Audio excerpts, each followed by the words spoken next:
Hello friends, জয় Mohun Bagan. ISL স্থগিত হয়ে গেছে, তোমরা সকলেই অলরেডি জেনে গেছো, এবং কবে থেকে আবার সেটা শুরু হবে সেটাও কিন্তু কেউ জানে না।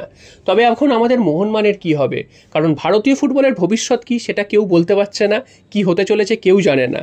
তবে মোহনবাগানের সামনে কিন্তু এখনও ভালো পারফরমেন্স করার সুযোগ রয়েছে, সেটা হচ্ছে এশিয়া মঞ্চে ACL2 খেলার একটা সম্ভাবনা রয়েছে।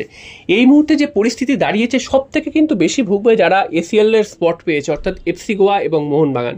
এই দুটো ক্লাব কিন্তু সব থেকে বেশি ভুগবে, কারণ বাকি দলগুলো তারা কিন্তু পরে অনুশীলন শুরু করলেও তাদের কিছু যায় আসবে না। মোহনবাগানকে কিন্তু ইমিডিয়েট অনুশীলন শুরু করতে হবে, যাতে এই টুর্নামেন্টগুলোতে ভালো ফল করতে পারে। এবং মোহনবাগানের কিন্তু ম্যানেজমেন্টেরও অনেক দোষ রয়েছে, কারণ মোহনবাগান ম্যানেজমেন্ট সবসময় চাই যে কোনো না কোনোভাবে একটু ফাঁক গোলে অন্তত বিদেশি বা ইন্ডিয়ান যে সিনিয়র প্লেয়ার রয়েছে তাদেরকে কিন্তু যত দেরিতে আনা যায় তত মঙ্গল। শুধু আইএসএলটাকেই তারা ফোকাস করতে চায়, সেটা কিন্তু আমরা লাস্ট 3-4 বছরে বুঝে গেছি ভালো করে। সেটা সুপার কাপের ক্ষেত্রে হোক, ACL এর ক্ষেত্রে হোক, বা ডুরান্ড কাপের ক্ষেত্রে হোক, বা কলকাতা লিগের ক্ষেত্রে হোক, প্রত্যেকটা টুর্নামেন্টেই আমরা একই ছবি দেখতে পাই। কোনো রকমভাবে সেই টুর্নামেন্টগুলোকে একটা খেলে দেওয়ার প্রচেষ্টা, জুনিয়র দল বা সেইভাবে ভালো কোনো প্লেয়ার নিয়ে না আসা, সেইগুলো কিন্তু আমরা দেখেছি। শুধু আইএসএলটাকেই ফোকাস করে। এবার কিন্তু সেখানে যোগ্য সঙ্গত দিয়েছে ভারতীয় ফুটবলের এই অব্যবস্থা। কারণ এই মুহূর্তে দাঁড়িয়ে আমরা জানি না কবে কি শুরু হবে। FSDL বদমাইশি করছে, এটা বলাই যায়। অবশ্যই AIFF এরও অবশ্যই দোষ রয়েছে, প্রচুর দোষ রয়েছে তাদেরও। তো দুটো সংস্থা মিলে কিন্তু একদম ভারতীয় ফুটবলটাকে রসাতলে পাঠিয়েছে। FSDL যেসব আবেদন করছে বা যেসব শর্ত মানতে বলছে, সেগুলো কিন্তু ফুটবলের জন্য সেই শর্তগুলো মানা যায় না। কারণ তারা বলছে কোনো রেলিগেশন থাকবে না, কোনো প্রমোশন থাকবে না, কিছু থাকবে না। তো সেই ক্ষেত্রে এইরকম ফুটবল খেলা হওয়ার থেকে না খেলাই ভালো। এবং AIFF এর তাদেরও কিন্তু প্রচুর দোষ রয়েছে। তোমরা জানো যে তারা কিন্তু নিজেরাও জানে না কখন কি করতে চলেছে, যখন যা খুশি সিদ্ধান্ত নেয়, যা খুশি করে, এবং সেখানে কোর্টের কেস চলছে, এবং 18 তারিখ না আসা অবধি কিন্তু কোনো জিনিস স্পষ্ট হচ্ছে না। তো সব থেকে যেটা মহা বিপদে পড়েছে মোহনবাগান এবং FC গোয়া, তারা কিন্তু মহা বিপদে পড়েছে। শুধু মোহনবাগান বললে ভুল, ইস্টবেঙ্গল অবশ্যই পড়েছে, কারণ মোহনবাগান ইস্টবেঙ্গল এইসব ক্লাব তো আর ওই ISL এর বাকি ফ্র্যাঞ্চাইজিগুলোর মতন নয় যে খেলা হলে হলো, না হলে ক্লাব উঠে চলে গেল, এরকম তো ব্যাপার নয়। এদেরকে খেলতেই হবে। তো আমাদের এখন চিন্তা করতে হবে যে আমাদের ক্লাবের ভবিষ্যৎ কী হবে, কারণ ভারতীয় ফুটবলের উপরে কিন্তু নির্ভর করছে সমস্ত কিছু। এবং মোহনবাগান ম্যানেজমেন্ট কিন্তু এই সুযোগটাই নেওয়ার চেষ্টা করেছে। সম্প্রতি তোমরা জানো যে ডুরান্ড কাপের জন্য মোহনবাগান ম্যানেজমেন্টের তরফ থেকে কিন্তু ভারতীয় ফুটবলারদের খেলানোর জন্য প্রস্তাব জানিয়েছে, যাতে ভারতীয় ফুটবলের উন্নতি হয়। তবে এখানে তোমাদের একটা জানিয়ে রাখি, এখানে কিন্তু মোহনবাগান ম্যানেজমেন্ট একটা ঘুরিয়ে চাল চালার চেষ্টা করেছে। যেহেতু তারা অন্যান্য কোনো টুর্নামেন্টকে গুরুত্ব দেয় না, আর ISL এই মুহূর্তে অনিশ্চিত হয়ে পড়েছে, তাই তারা চাইছে কোনো না কোনোভাবে যাতে বিদেশি ফুটবলারদের এখন নিয়ে না আসা হয়। এবং তার জন্য কিন্তু এই ধরনের একটা প্রস্তাব কিন্তু রেখেছে মোহনবাগান। সেটা কিন্তু ঘুরিয়ে কান ধরার মতন রেখেছে, যাতে অন্য কেউ বুঝতে না পারে। এবং অন্যান্য দল যদি বিদেশি নিয়ে এসে খেলায়, তখন মোহনবাগান সমর্থকরা দাবি তুলবে কেন বিদেশিদের নিয়ে আসছে না। তাই জন্য তারা কিন্তু এই বিষয়টাকে কিন্তু ঘুরিয়ে কান ধরেছে বলা যায়। তো এই বিষয়টা কিন্তু একদমই আমরা কেউ সমর্থন করছি না। অবশ্যই ভারতীয় ফুটবলের উন্নতি দরকার, এবং তার জন্য ভারতীয় ফুটবলারদের খেলানোর বেশি করে দরকার। তাই বলে এই নয় যে একদম একটাও বিদেশি খেলাবো না বা সব জুনিয়র দল খেলিয়ে দেবো, তাতে যে বিরাট উন্নতি হবে তা কিন্তু নয়। সেটা কিন্তু হয়তো বিদেশির সংখ্যা কম করা যেতে পারে, বা অন্য কোনোভাবে ভারতীয় ফুটবলের উন্নতি করা যেতে পারে। কিন্তু এইরকমভাবে যে একটাই খালি টুর্নামেন্টে সব ফোকাস করবো, বাকি টুর্নামেন্টে কিছু করবো না, তাতে ভারতীয় ফুটবলের উন্নতি কোনোদিনই হবে না। এবং মোহনবাগান ম্যানেজমেন্টেরও কিন্তু এখানে প্রচুর গাফিলতি রয়েছে। তারা কিন্তু ACL2 নিয়ে এখনও কিন্তু ভাবিত নয়, কারণ তাহলে কিন্তু তারা সিনিয়র দলের অনুশীলনের একটা দিনক্ষণ করতে পারতো, এবং সিনিয়র দলে যেসব ভারতীয় ফুটবলাররা রয়েছে তাদেরকে অন্তত কল করতে পারতো। এবং বিদেশি ফুটবলারদের কি হবে, কোন বিদেশি আসছে সেটাও বোঝা যাচ্ছে না, তো তাদেরকেও একটা মোটামুটি আসতে বলতে পারতো। সেটা কিন্তু একদমই হচ্ছে না।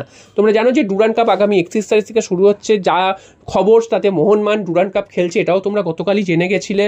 তো মোহনবাগান ডুরান্ড কাপ খেলছে, 4টে শর্ত মোহনবাগানের মেনে নিয়েছে। কি কি শর্ত সেগুলো স্পষ্টভাবে না জানা গেলেও 2টো শর্ত জানা গেছে।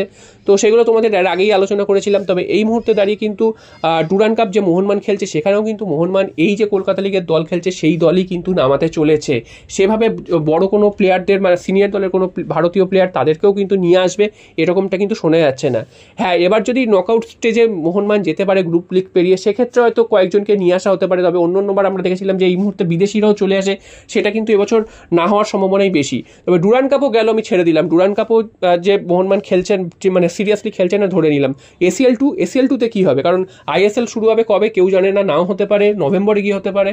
তো ACL2 এর জন্য তো মোহনবাগানকে প্র্যাকটিস করতে হবে, এবং এটা তো এরকম নয় যে 5-7 দিন প্র্যাকটিস করলাম তারপর খেলতে নেমে পড়লাম। তো তার ফল কি হতে পারে আমরা সবাই জানি। এবং এতদিন প্লেয়ারগুলো খেলার বাইরে, এবং তাদেরকে কি জন্য বসিয়ে রেখেছে, কি হিসাবে তাদের প্লেয়ারদের সাথে চুক্তি হয় কেউ কিন্তু বুঝতে পারছে না। ইমিডিয়েটলি এই প্লেয়ারদের ডেকে এনে প্র্যাকটিস শুরু করা দরকার এবং প্র্যাকটিস ম্যাচ অন্তত খেলানো দরকার। অবশ্যই ভারতীয় ফুটবলে এই মুহূর্তে যে অবস্থা, কোনো ম্যাচ যে এমনি খেলা হবে তার তো আমরা আশা করতে পারি না, তবে প্র্যাকটিস ম্যাচ খেলে নিজেদেরকে ম্যাচ ফিট করে তোলা, এটা কিন্তু একটা করতেই পারে মোহনবাগান। সেটা কিন্তু এদের সদিচ্ছার ওপর নির্ভর করছে, ম্যানেজমেন্টের সদিচ্ছার ওপর। তো মোহনবাগান ম্যানেজমেন্টেরও প্রচুর দোষ রয়েছে, এই জিনিসগুলো কিন্তু মোহনবাগান ম্যানেজমেন্টকে ঠিক করতে হবে। সমর্থকরা কিন্তু একদমই ভালোভাবে নিচ্ছে না যে এইভাবে দিনের পর দিন এক একটা টুর্নামেন্ট চলে যাচ্ছে, তারা জুনিয়র দল পাঠিয়ে দিচ্ছে, কোনোভাবে তারা কিন্তু ডেভেলপমেন্টের দোয়াই দিয়ে কিন্তু কোনো প্লেয়ার মানে বিদেশি ফুটবলারদের নিয়ে আসতে চাইছে না। তো এইগুলো চলতে পারে না দিনের পর দিন। মোহনবাগান ম্যানেজমেন্ট ভালো দল করছে, হয়তো ট্রফি দিয়েছে, সব ঠিক আছে, তবে এটাও নয় যে তারা মানে অব্যবস্থা বা মানে এত বাজেভাবে তারা পরিচালনা করবে, তা কিন্তু হতে পারে না। ট্রফি দেওয়াটাই সব নয়, শুধু মাঠের ভেতরের সাথে মাঠের বাইরের দিকটাও কিন্তু নজর রাখতে হবে। সেখানেও কিন্তু মোহনবাগানের অনেক সম্মান জড়িয়ে আছে। এই যে টুর্নামেন্টগুলোতে কোনো ম্যাচ হেরে যাচ্ছে বা কোনো ম্যাচে খারাপ রেজাল্ট হচ্ছে, সেগুলো কিন্তু মোহনবাগানের হিস্ট্রিতে লেখা থাকবে। তো এইগুলো তো ম্যানেজমেন্ট বুঝবে না, সমর্থকদের এগুলো বুঝতে হয়। তো অবশ্যই দাবি তোলা উচিত যে সমস্ত বিদেশি এবং স্বদেশি ফুটবলার, সিনিয়র ফুটবলার, তাদেরকে নিয়ে এসে প্র্যাকটিস শুরু করানো এবং প্রত্যেকটা প্লেয়ারকে কিন্তু আস্তে আস্তে ম্যাচ ফিট করে তোলা এবং ডুরান্ড কাপেও অন্তত তাদেরকে খেলানো এবং তারপর কিন্তু ACL 2-তে তাদেরকে তৈরি করে নেওয়া। তার আগে এটা কিন্তু আমরা দাবি করতেই পারি। অন্যান্য ক্লাবগুলোর কিন্তু এই ব্যাপার নেই, কারণ তারা জানে যে তাদের কিছু যায় আসে না। তারা আজকে যদি ISL বন্ধ হয়, কালকে তারা ক্লাব তুলে নিয়ে বলবে আর তারা খেলবে না, এবং আবার হয়তো আই লিগে ফিরে যাবে সমস্ত যারা মানে খেলছিল, মোহনবাগান, ইস্ট বেঙ্গল, বেঙ্গালুরু FC, এরা হয়তো আই লিগে ফিরে যাবে।